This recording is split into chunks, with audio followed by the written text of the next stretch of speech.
Bonjour et bienvenue, voici notre tour d'horizon économique, géopolitique, sanitaire et boursier. Nous sommes le jeudi 28 janvier et pour comprendre comment tourne la planète finance, et ça devient du game, eh bien c'est sur la bourse au quotidien et nulle part ailleurs, et l'épisode du jour s'intitulera Market Rebellion.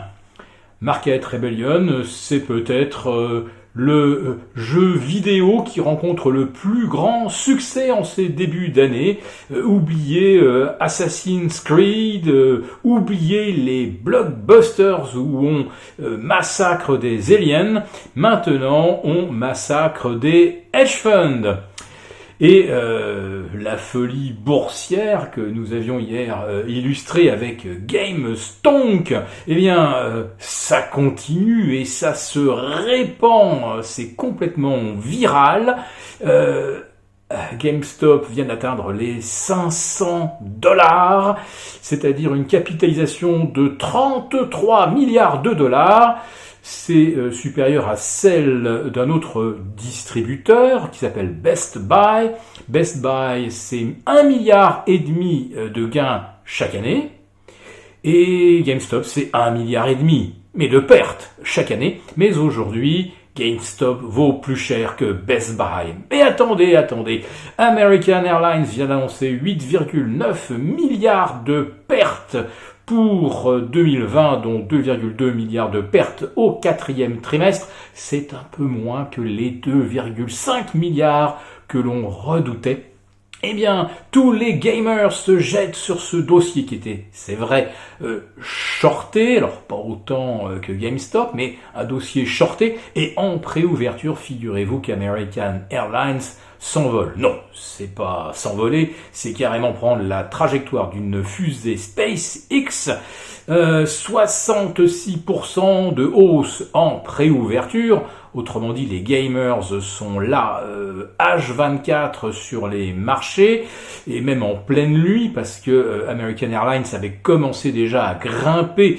Il devait être 5 heures du matin, heure française, mais là ça explose littéralement à 31 $. Et figurez-vous que 31 $, c'est pas le hasard, c'était le meilleur niveau atteint par la compagnie aérienne le 12 février 2020, quand on était sur des perspectives d'années splendides, avec une nouvelle progression du trafic et non pas une chute de moins 78% des sièges occupés et une baisse à peu près similaire du chiffre d'affaires.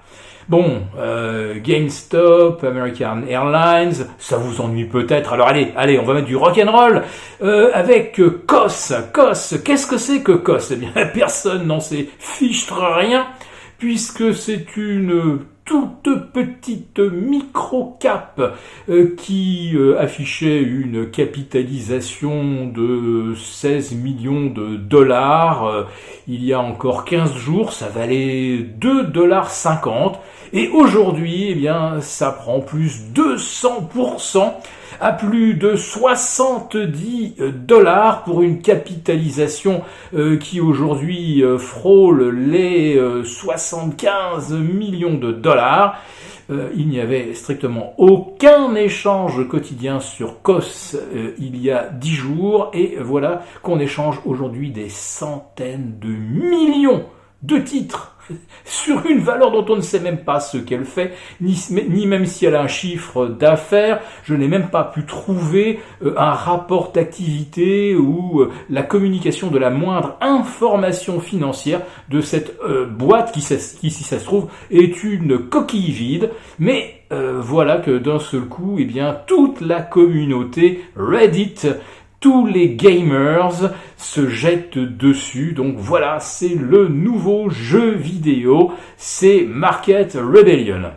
Alors, derrière le terme rébellion, il y a quand même une petite justification qui est, allez, on va faire saigner, on va faire cracher du sang aux hedge funds qui pratiquent de la vente à découvert.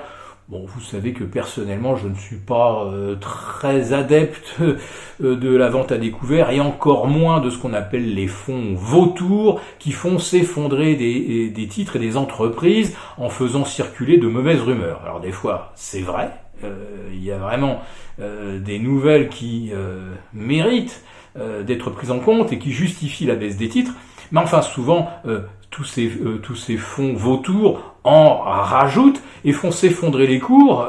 N'oublions pas que derrière, il y a des gens, des employés, des salariés, etc.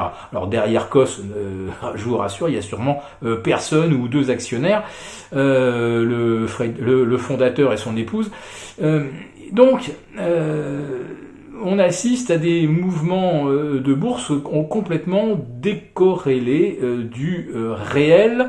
Mais le but aujourd'hui, c'est de provoquer des spirales, et le meilleur moyen de déclencher des spirales, donc, c'est de s'en prendre à ces fameux hedge funds qui sont short sur des entreprises, et souvent pour de très bonnes raisons, mais parfois avec de bien mauvais procédés.